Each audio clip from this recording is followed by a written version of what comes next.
everyone, welcome to this reading.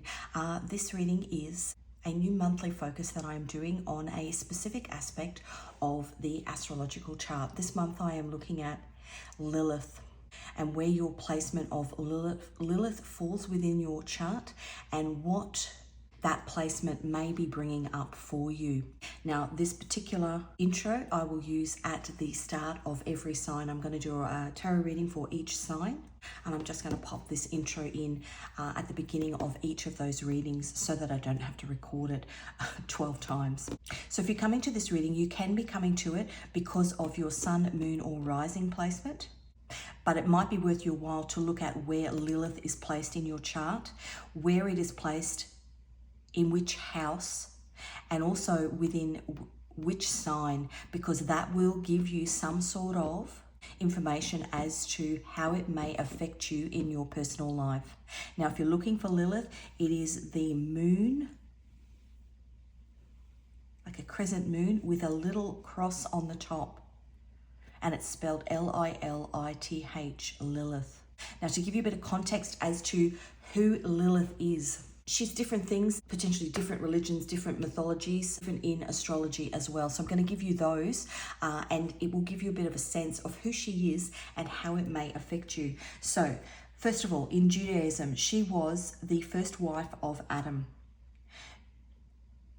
She wouldn't submit to Adam. She was wild. She was an instinctive feminine. She stood in her truth. She stood in her sovereignty. And as I said, she wouldn't submit to him. And so she was turfed out of the Garden of Eden. Lilith placements in your chart trigger feelings of exclusion, abandonment, unhealed feelings of those things. Lilith is the shadow. It's the feminine energy. Now, male or female, everyone carries feminine energy. It is the feminine energy, the more primal, dark aspects of the feminine energy. The independence, the refusal to conform, and the true secret desires to avoid criticism and rejection. So as I said, Lilith was excluded. So it's the patterns in your life, the things that have happened to you that trigger you because of wounds of exclusion. It's reinforced at the moment because we have Pluto in Aquarius. Now, Pluto is transformation.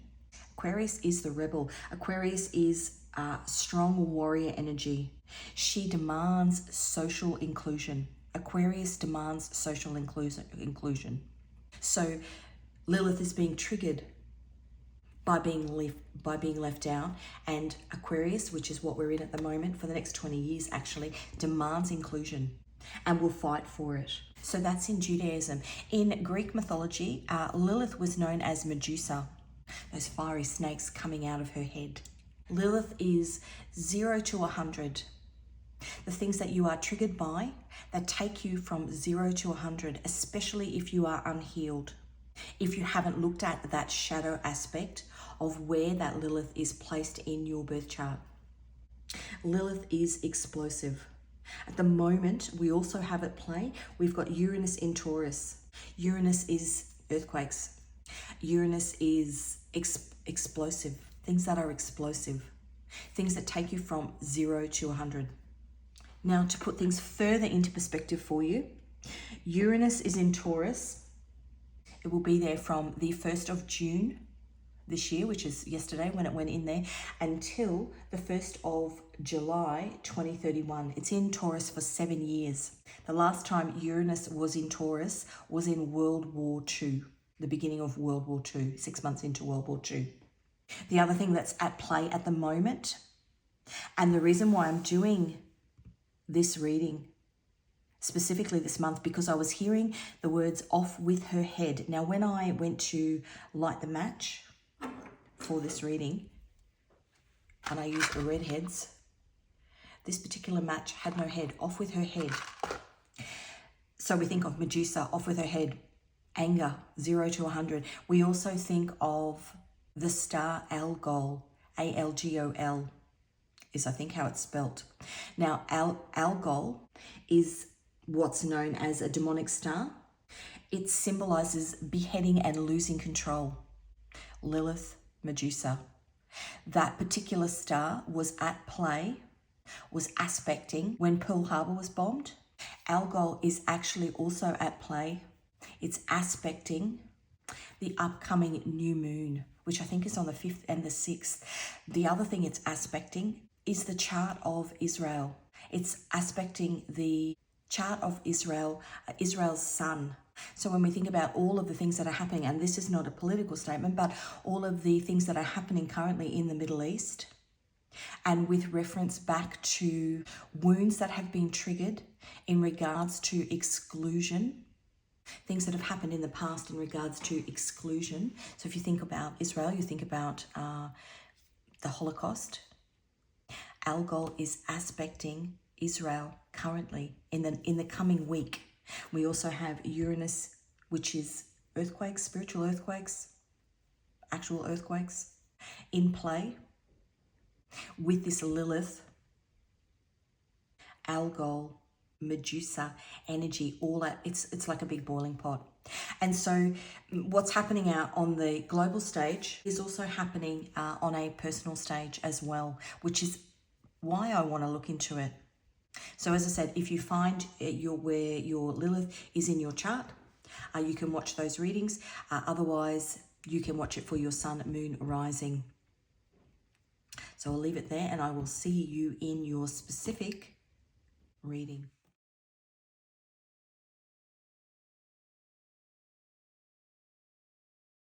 Hi Taurus, welcome to your reading.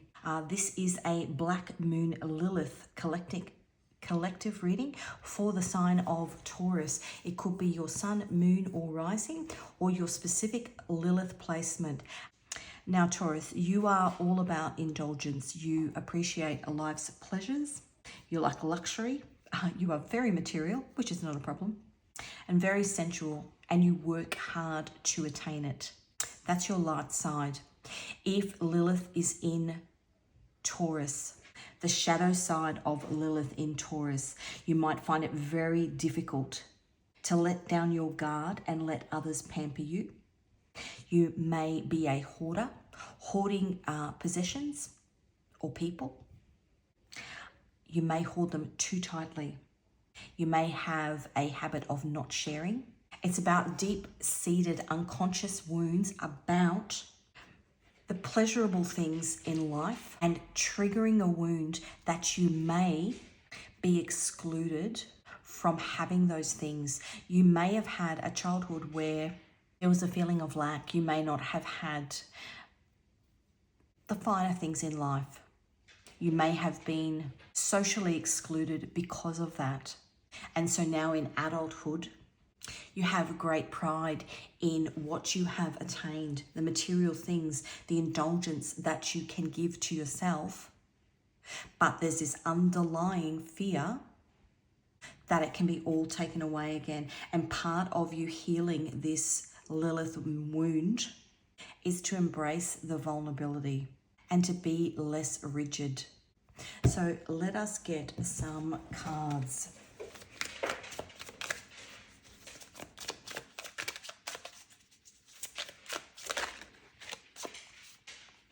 Knight of Swords. Now that came out in the Aries reading as the first card as well. A Knight of Swords is Mars in Aquarius. That's very much, no, that's mine, you can't have it. Drawing a line in the sand is what that card reminds me of. That shadow aspect of Lilith in Taurus is the ability to not share, to hoard things. It's causing some conflict, and you may not even be aware of it. Four of Cups. You may not even be aware of it. You may not be aware that a Four of Cups is a disappointment. A disappointment from something potentially in your childhood has created this wound that is causing you to hold on to things too tightly. The Four of Cups is the moon in Cancer. As I said, you may not be aware of it. The moon is what's hidden. Really, really important to actually go into your chart and have a look at where your Lilith lies, because it will give you great insight into things you need to dig deeper into the shadow of. The Fool is Uranus. The Fool is Aquarius. As I said before, Uranus has just gone into Taurus. Uranus has got a 84-year cycle through the zodiac. It was in Taurus way back in 1940, June 1st, 1940 actually, which was the start of the Second World War. There's conflict. That's conflict that's being created by a wound that you may not be aware of. And you could smooth out this conflict if you do some shadow work into your Lilith placement. Hierophant. Yeah, Hierophant is structures. Big structures. As I said before, you know, it can be cultures, it can be religions, it can be workplaces, it can be schools that you went to where everything was very structured, or places that you wanted to go that you weren't able to go because maybe you didn't have the finance to do that. Hierophant is also financial institutions. Ace of Pentacles. Ace of Pentacles is money. Something here about now that you have the ability to be able to provide these beautiful, luxurious things for yourself, love and nurture yourself. Ace of Pentacles, maybe now you have the money. Ace of Pentacles is a very slow moving card. Maybe it's taken you a long time to get the finances to be able to give yourself the things that you missed out on potentially as a child. And so in doing that, you are acutely aware of where you started and where you've come to and the journey that's been.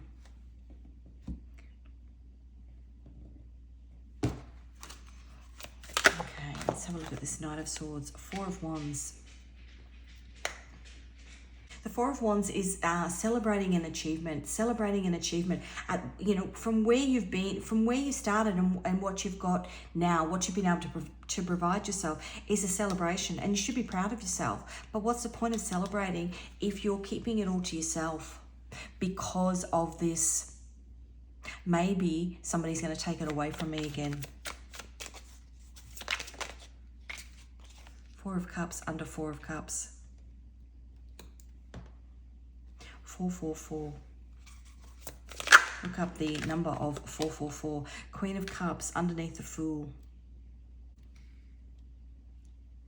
Queen of Cups is Neptune in Libra. Neptune is things that are deep down. Libra is balance. There's something from your past that's triggering you.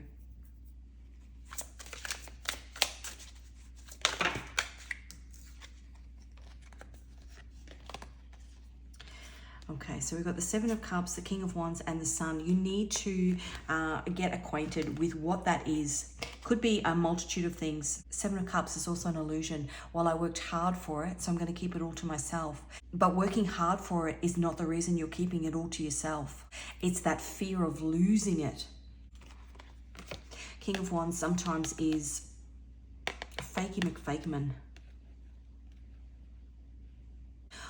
Oftentimes the King of Wands is all the gear but no idea. So they've got this projection of all this beautiful wealth and all these gorgeous things. Leo, the Sun, look at me. But they've got it all because they didn't have it. And they think that they got it because they built the wealth, but they actually got it because of a fear. They never want to not have it again. Interesting. Hermit, you need to actually go in and have a look. Do a bit of internal reflection. There's something here that is bigger than what you see on the surface. Ten of Pentacles. Ten of Pentacles is, yeah, all the wealth. Ten of Pentacles is Taurus, really. Ten of Pentacles is Mercury in Virgo, but it's Taurus. It's what you've built your foundation on. And it's not what you've built it on, it's why you've built it. Eight of Cups. You're going to walk away from this mindset and become more vulnerable and less rigid about what you've built. Because it's keeping you stuck. unknowingly keeping you stuck. Got 2 8s there. Queen of Pentacles. And a 4 of Pentacles. What you've built. The Queen of Pentacles is single, independent. What you've built so then what you can provide to yourself. Because obviously what you build financially is what you then can provide to yourself. What you've built unknowingly is being built out of fear. And if it was to be stripped away, you would go from 0 to 100. Somebody would have their head taken off. It would be the thing that would trigger you the most. You're being asked to embrace your vulnerability and be less rigid about your... I'm sensing it's your value is tied in with your financial wealth. And that's not actually true. Maybe, as I said before, in the past, people...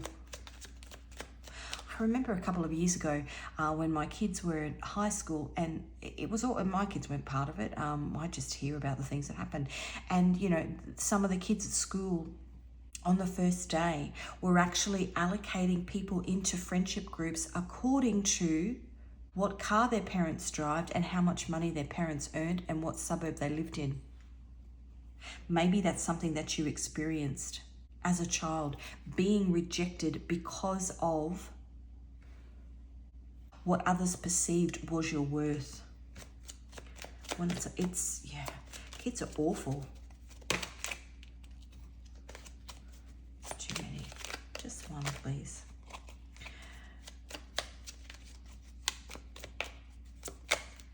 Honestly, kids are just dreadful. Yeah, 9 of Swords. Whatever it was, it's kept you up at night, and you haven't connected the dots between this, what you're doing now, and what happened in the past. You may have been overthinking and not being able to work your way through it because you hadn't connected the dots. Trying to figure out, why is all this stuff happening? Why are you in that? It's almost like a miser energy. That's the 4 of Pentacles. Holding on tightly to everything because you don't want to share it and enjoy it with other people, because you've got this fear because of what's happened to you in the past. King of Swords is the truth. That's the truth. Somebody was very cutting to you in the past and it's had an effect, but this truth is now. Let's have a look at North Node, South Node. This is my Nodes of Destiny deck. All the cards that I use on my channel are my own designs. I'm an illustrator as well. So if you are called to any of the cards or any of the decks, the links to those can be found in the description box. North Node is currently in Aries. What you are moving towards in order to get to your point of destiny.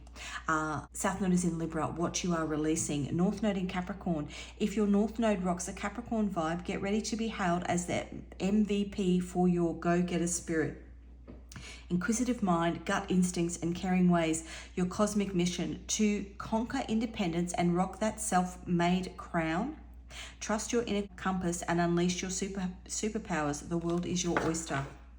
I think that you have achieved what you want to achieve in terms of your financial independence, or you're on your way there. But what is going to stop you from getting to the level that you want to get to is not looking at this shadow aspect of your Lilith placement. This is my Divine Messages Oracle deck. Remain calm at this time. It's all part of the shadow work. Just start. Start somewhere. No. If you're asking a question, the answer is no.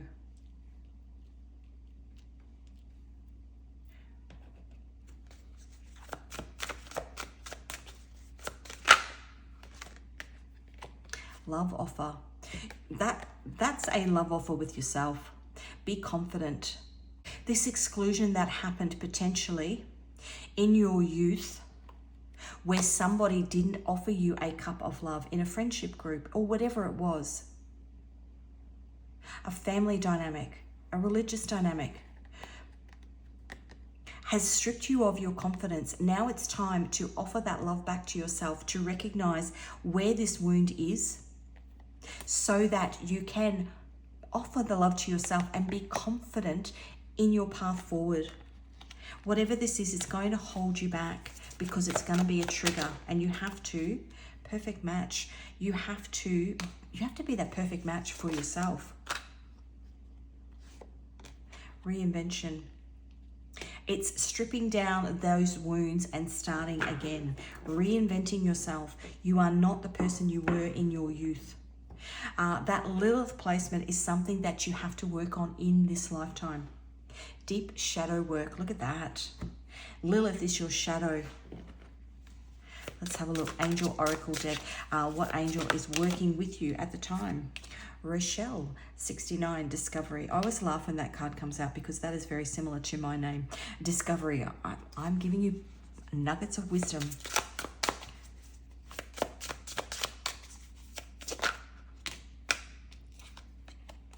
"62, I heal, a wisdom and philosophy."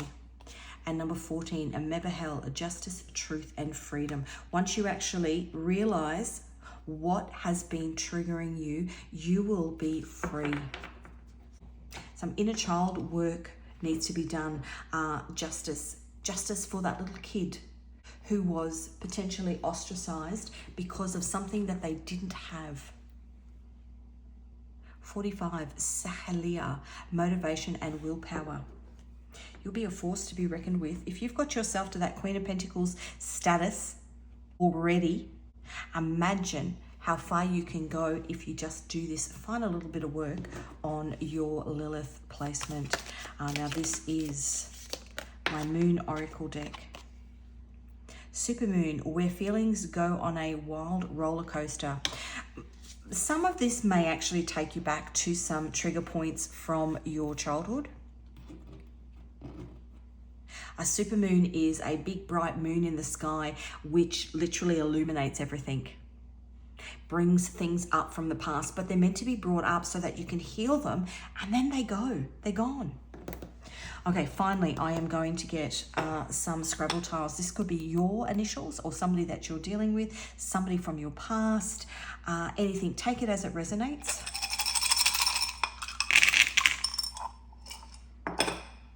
So we have a I and a 1, an M and a 3, a Q and a 10, a U and a 1.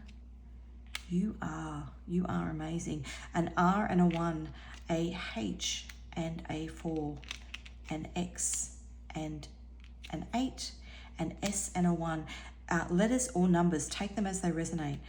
A B and a 3, an E and a 1, a G and a 2, a T and a 1, a D and a 2, a C and a 3, a Z and a 10, and finally we have a W and a 4. So thank you, Taurus. I hope there were some messages in here that gave you some clarification as to some things that you may have been triggered by currently or in the past, and that some of these messages allow you to do some of this shadow work on your Lilith placement. If you haven't already, please like, share, and subscribe. I do post regularly. If you are interested in any of my tarot or oracle decks, the links to those can be found in the description box. Wish you all the best, and I will see you again in another reading.